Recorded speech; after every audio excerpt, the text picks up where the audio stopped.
All right. Well, greetings, everybody. I'm Sam Myers, Director of the Planetary Health Alliance, and this is our closing session on what's really been an extraordinary week together. I can't tell you how inspired I've felt by this week's meeting and the enormous sense of energy and momentum that characterizes our community. I couldn't be prouder to be engaged with all of you. Although this is the last day of our meeting, it is not the end of our work together. We must continue the conversations and bring planetary health out to our global community. And that's why over the past couple of months, we've been drafting the Sao Paulo Declaration on Planetary Health. We now need your voice to feed into the declaration's call to action.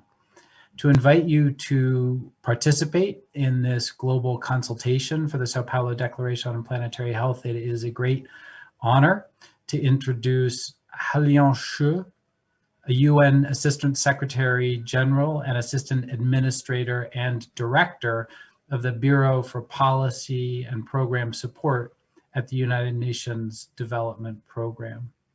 So let's see his video. Good morning. My name is Halion Xu. I'm the Director of UNDP's Bureau for Policy and Program Support.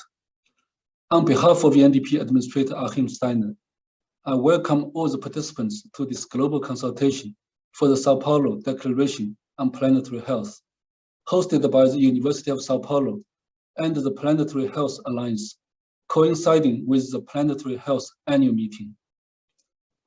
2021 will be a make or break year where critical decisions and actions can be undertaken to set the course for future environment and health agendas.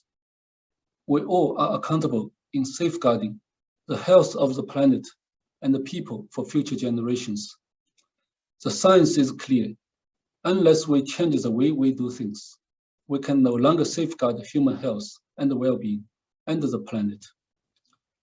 COVID-19 is the latest in a string of devastating consequences resulting from the human activities on the planet in the name of progress. However, it does not have to be this way. We have a unique opportunity to make a fundamental shift in how we live on Earth. Achieving this will require rapid and deep structural changes, from the way we produce and consume food, use energy and manufacture the goods, to how we measure progress and development. The Sao Paulo Declaration on Planetary Health will be the first time the planetary health community comes together as one voice, loud and clear, to state what actions are necessary to achieve this great transition. UNDP's message to this planetary health community today is a message of hope, as outlined by the 2020 UNDP Human Development Report.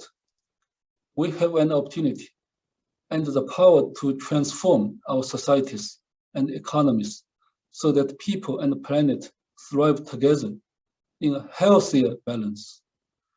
This is our moment to push the world into action. Your active engagement in this consultation and your contributions today can shape the recommendations and actions. We at UNDP are excited to support this external consultation. We're listening, and we want to hear your valuable inputs. Thank you all for joining us.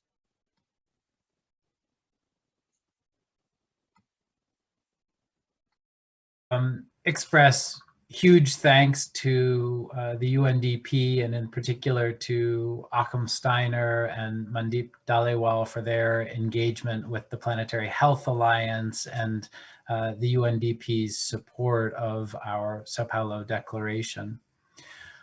One question that may be running through your heads is why this declaration now? What's almost hard to wrap our heads around is how young the field of planetary health really is. Dating back to the release of the Rockefeller Foundation Lancet Commission report on planetary health, the field has been in existence for less than 6 years. The growth in the field of planetary health over that time is really almost miraculous. We've heard this week about universities in Japan, Australia, the United States that have reshaped their entire missions around planetary health. We've heard about courses cropping up in Germany and Brazil and other places, and very quickly getting thousands of students. We've heard about new journals proliferating very rapidly, new degree programs, new professorships in planetary health, new textbooks, new case studies, new educational frameworks and competencies for assisting with planetary health education. The German government's exploring how to make planetary health competencies mandatory across all of its medical schools. In the private sector, we're hearing about revolutions in food production over just the last few years, as well as energy production and storage, the built environment, circular economy. All around us, things are changing at a lightning pace. Regional hubs, women leaders, clinicians, campus ambassadors, and next generation scholars are coming together in vibrant sub-communities and really doing groundbreaking work. All of this has been the work of just the first several years of our field, building a vibrant community of practice and developing the resources and the materials to inform and grow and network across this community. But now we're entering a new phase. Now it's time to connect the rich knowledge and frameworks and the practitioners, all of you, within our community to the broader realm of action and decision-making, what we've been calling mainstreaming planetary health. So this is the why now for the Sao Paulo Declaration. It's time to bring our collective voices to bear on the world's urgent problems and offer the knowledge and the frameworks that we've been developing as an important part of the solution. Going back to Nicole Redver's comments this morning, the point of this Sao Paulo Declaration is really what her elders were describing as go out and help people. So we're trying to offer the knowledge and the insights that are coming out of our community to the rest of the world in the spirit of offering that help. So now I want to turn to Antonio with enormous thanks for all he's been doing along with the rest of the Sao Paulo Declaration to make this such a successful week, to speak a little bit more about the process. Thank you. Thank you so much, Sam. It's a pleasure to be here with you and Marie and Jeremy for this closing ceremony and the Sao Paulo Declaration process. Before I hand over to Jeremy to speak more about the process, I'll take some time to lead us to the process and speak about this year's event in terms of how we got there, how we got here, in fact. Bringing the meeting to Brazil had a definite goal, that of raising the voice of the Global South in the planetary health context. And that has very much to do with what Sam was saying, bringing more people involved. Simply put, in a planetary health alliance dealing with global problems, we needed more voices from those countries and communities, because we know that every single person from every place has a role to play for us to promote change, to achieve the great transition. If we don't work together, we won't be successful. That led us to adopt the motto of our meeting, Planetary Health for All, bridging communities to achieve the great transition. And during all the process of developing the program, the sessions, and of inviting people, We always had in mind being inclusive and promoting equity of all kinds of gender and geography to bring very diverse and rich contributions to the meeting. We also had a sense of urgency. At that time, last year, fires and other disasters in many places devastating natural areas, the COVID outbreak devastating lives and putting at risk the whole world. But in spite of that, denialism and lack of compassion was spreading both in some governments and parts of the population. We also thought that, as the proper Lancet Rockefeller Commission report says in the very first pages, there's no reason for inaction, and we have enough knowledge to be put into practice now. That led us to propose a different approach to the meeting narrative, to its organization in terms of what we wanted to bring to the table, to the discussions, the examples.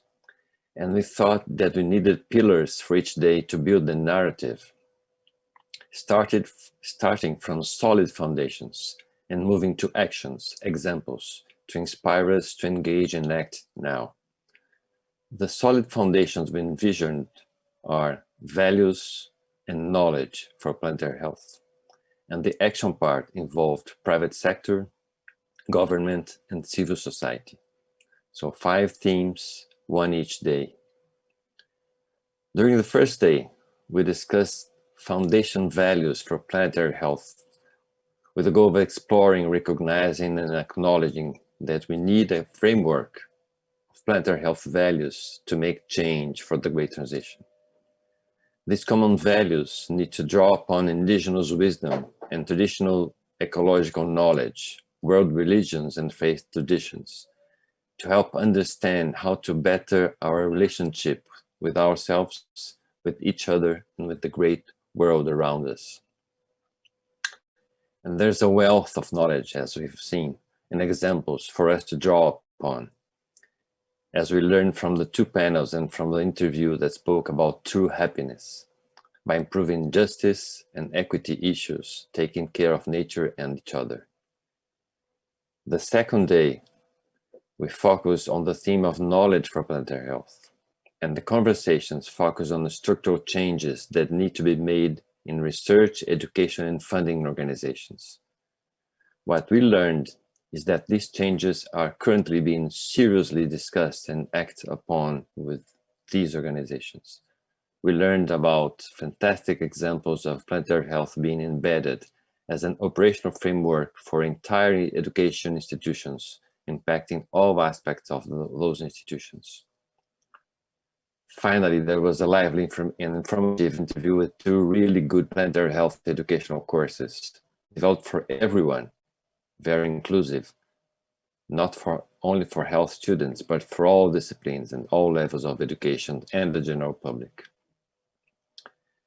Moving forward in our narrative, on the 3rd day, we talked about transformative businesses and economies to achieve planetary health. And we heard about incredible strides, new mindsets, and the pace of innovation in businesses, creating rapid shifts in everything from alternative protein sources to feed the world and reduce environmental impacts, to new models in the financial sector, circular business strategies, and nature-based design of buildings and cities across the globe. On day 4, conversations were about governance and cooperation, and just like the other sessions, brought in voices from around the world. We heard about the role of multilateral organizations, the role they can play in mainstreaming not only the concept of planetary health, but also to embed actions into policies and across the globe. And we finally, on day 5, today, we discussed the role of civil society to lead and promote social change. We have seen powerful examples of people and civil society organizations that are breaking barriers, doing grassroots work, changing the game and giving us hope, facing lack of support from governments, promoting education, health, equity, and justice. Not surprisingly, we had 4 women in that inspiring conversation. women that are leaders and that brought us important and deep reflections. A lot of today and this week highlighted the need of changing the narrative we tell ourselves and each other, the importance of creating collaborations and moving fast to take action for a healthy and just future. In other words, bridging communities to achieve the great transition. The last day wonderfully closed the loop, making clear that values are the most basic important foundation. And now we get to the São Paulo Declaration, in which we want every one of you to be engaged with us. Jeremy.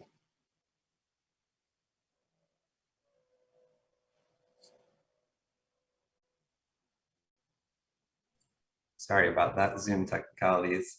Thank you, Antonio, for the introduction. My name is Jeremy Pivor. I'm the Senior Program Coordinator with the Planetary Health Alliance.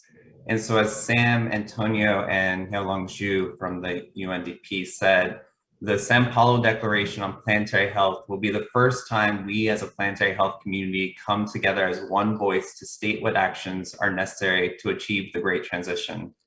Putting together the draft of the declaration started 2 months ago with experts from around the world who helped write and edit the first parts of the declaration. Following this drafting, we called upon Planetary Health Alliance member organizations and partners to provide initial actions that planetary health stakeholders can take towards the great transition, from scientists, indigenous leaders, businesses, to artists. Now, we have over 270 participants in the consultation representing all of these key groups, and the numbers keep growing every day. I am truly inspired by the global passion and collaboration exemplified in this declaration, and thank you to everyone who has contributed to the declaration and consultation thus far. So, how can you participate? I'd like to share my screen, and in the chat, you'll see a 5-step guide on how you can participate in this global consultation. So thank you to UNDP for hosting this consultation on their Spark Blue system. So first and foremost, we want to be as inclusive as possible, so you can choose any language that you want on the top right corner of your screen. Then you can sign up for the Spark Blue system and create a profile. And then you can go to our consultation space where you can see all the information as well as the members who are already a part of the consultation. Once you go to this space, you can then scroll down to the bottom where you'll see the discussion for this consultation. When you go into the discussion room, you'll find both the draft of the declaration as well as our prompts to help get the discussion going, which really focus on action items that the following stakeholders can take to achieve the great transition. And you'll see here that we've already had lots of people contributing their comments to this consultation. And if you go down to the very bottom, once you create your profile, you'll be able to see, once you're logged in, where you can enter your own comments and add your voice.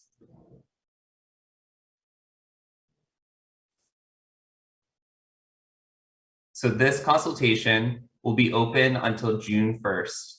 We're preparing a communications plan to disseminate this declaration out to the world, but we need your partnership to make sure what is stated in this document doesn't just remain words on paper. We will call upon you for your leadership to communicate these calls to actions to your networks and communities. And then foremost, this is our opportunity to bring planetary health solutions to the world. And the best people to do that is you who are watching this today, to translate these solutions to the context and places where you live. So I look forward to collaborating with you and seeing your contributions.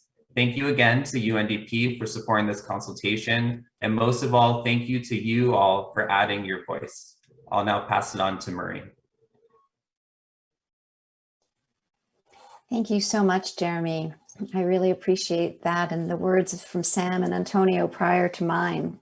And as I'm going to share some at my screen as well, so just 1 second while we do that. And Jeremy, maybe you can just let me know when you see my screen and the slides. You can see your desktop. Okay. Oh, with the slides? now we can see your slides. Perfect. Great. Yes, well, welcome again, everyone. And it's been my sincere pleasure to be with you all week. It's really been an amazing journey, and I'm going to be thinking about this conference for many reasons for a long time to come. And as we wrap up our 4th Planetary Health Annual Meeting, I want to share what a great success it has been. And first and foremost, largely in part due to our collaborators from the University of Sao Paulo. And just momentarily, it's Antonio and Provost Silio, Danny, Anna, Rebecca, Nicole, Shayna, Andre, Felipe, Bruno, Raquel, Fernando, Gelson, Marcelo, Ineos, Tace, Alex, Lucas, Aziz, and likely more. To each and every one, a very heartfelt thank you. We couldn't have done it without you, and it was a sincere pleasure to work with you. And I look forward to more of that. And through your hard work, dedication, and collaboration, the 2021 annual meeting will be one to remember. Let's go through some of the numbers. We had about, well, over 4,900. It's still climbing. 4,964 people registered from 129 countries. It's amazing. That's 66% of the countries of the world. And as you can see here, Brazil really showed up. So Brazilians made up 43% of all the conference participants. So I want to congratulate USP for engaging your country in this meeting and in planetary health conversations. It's fabulous to see this growth. Of course, we are absolutely grateful to everyone who came from all the 128 other countries around the world. It's so important to have you here, to hear your voices, and to hear your ideas, and have you participate in the conversations. The diversity of perspectives is something that's absolutely core to planetary health and to the Planetary Health Alliance. And partnership and inclusivity is actually one of our core values at the PHA. In terms of the program, we had 4,900 and something registrants from 129 countries, but also in the main program itself, I really want to illuminate that we had 84 speakers, which is really quite remarkable throughout the week, 60% of whom were women. And our speakers came from 22 countries, and 59% of those countries represented the global South. So we are hearing more of our voices from around the world. And throughout that week, we also had 90 planetary health science and project posters that were shared. So a lot of conversation, a lot of ideas from around the world. We hosted 54 side events and 22 festival events. And I also just want to say that the main program sessions and lightning talks were simultaneously interpreted into French, Spanish, Portuguese, and Mandarin, and a huge thank you to our interpreters. I don't know how you do your work, but I am forever grateful that you do, so we can help spread the message. And our main program sessions will be available on the Planetary Health Alliance YouTube channel. We also have to thank our sponsors. This event would not be possible without them. And they also came from around the world.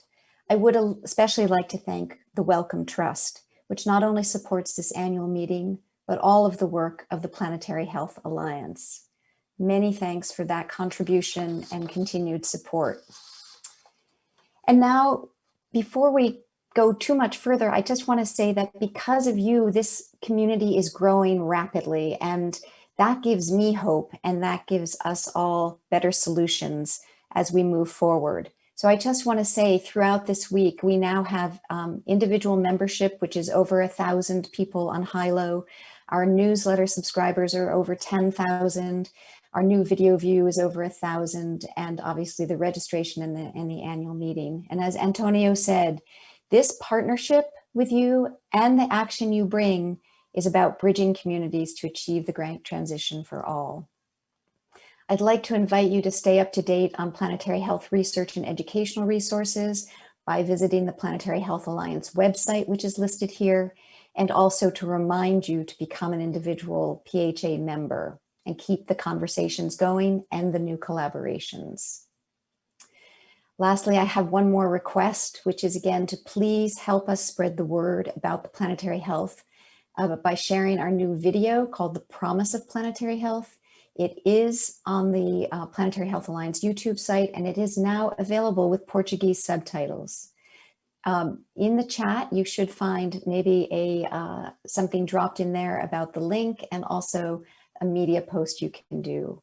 And finally, I would like to now invite all of you to join us at the 5th Planetary Health Annual Meeting next fall in 2022 at Harvard University.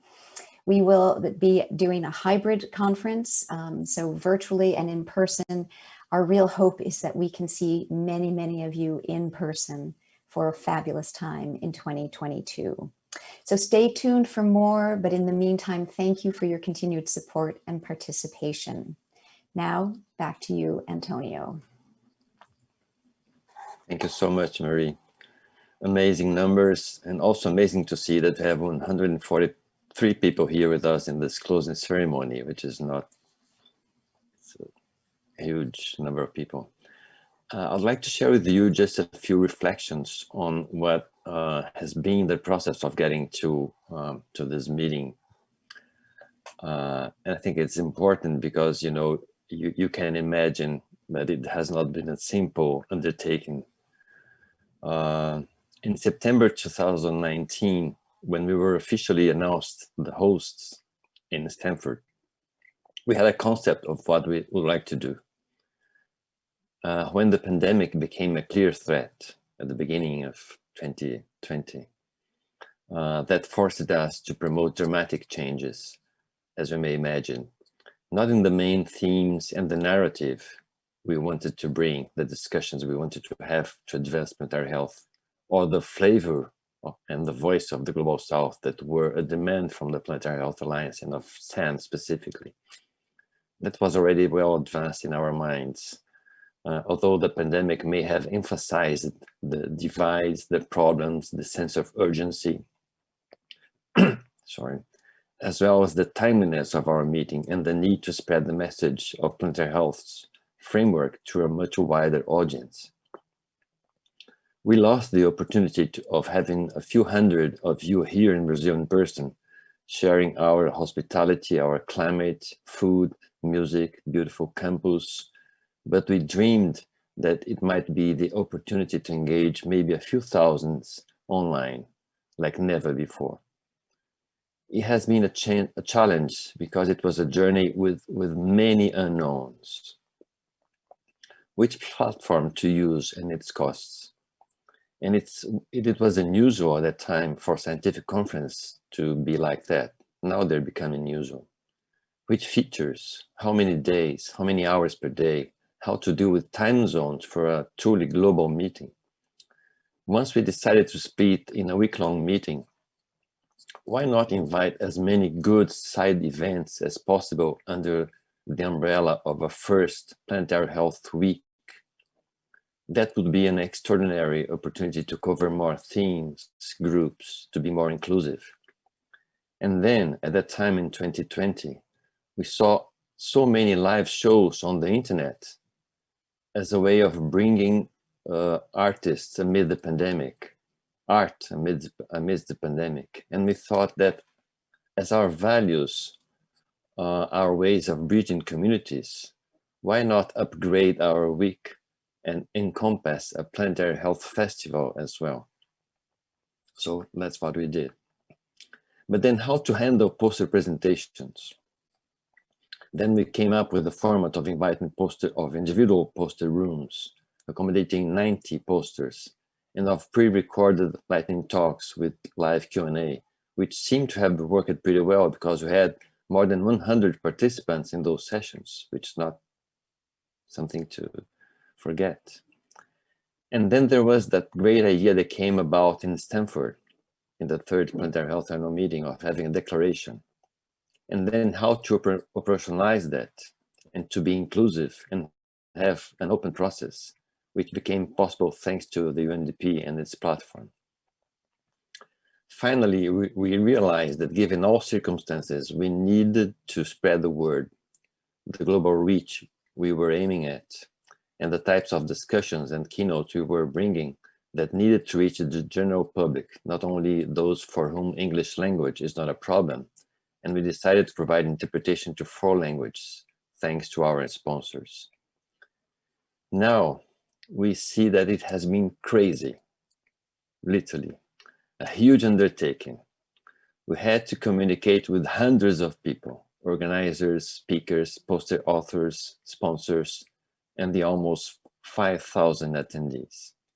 So I have to admit it was crazy, and I apologize for all that it implied for all of our team, both teams. But also, we have to recognize that we have innovated a lot. I am, and I'm sure that all of us are very happy with the result. Of course, there are lots of things to improve and to be considered for the future, but I'm sure that nothing will be as it was, and for good. Besides that, well, Marie has already mentioned the Portuguese with subtitles, but there's one more thing that we didn't talk about before. We also have a book of abstracts for those abstracts that have not been selected for publication through the Lancet. So somewhere else, something else to come. Lastly, I would like to thank everybody, and I'll start thanking my team, Professor Silvio, Dani, Ana, Rebecca, Nicole, Shane, André, Felipe, Bruno, Raquel, Fernando, Jailson, Marcelo, Eneus, Thais, Christina, Alex, Aziz, Skyrats, and more, Lucas, and more. But of course, a huge thank you from the bottom of our heart to the PHA team. Sam, Marie, Joanna, Jeremy, Max, Ariel, Matt. It was really a co-hosted meeting. And we mentioned our meeting as a PHAM, PHAM. And we say that we have become a family. And that's truly is the case. We have interacted so much and so well that we have become a family. So thanks to this family with PH, but also to our families with F, my family, your families that have supported us all around, all the time. Thanks to the program committee, to the speakers, to the silent festival organizers, to the interpreters, and to the external sponsors. Welcome More, Nick BR, Beyond Meat, Recicla, Lancet, Gore Street, Ripple, the 5 French organizations, Santé Planetaire, Centre Virchois Villerme, Société francophone de santé et environnement, École des Hautes Études de Santé Publique, Cine Solar, FAPIB, Terra Brasilis, and more. Thanks to InfoService, which provided the infrastructure and worked hard with us and were very patient with us as well. And also, surely, thank you for all the attendees. I'd like to say that all that we have been doing was for you all, for our families, your families, for everything that unites us. Thank you all, and see you next year.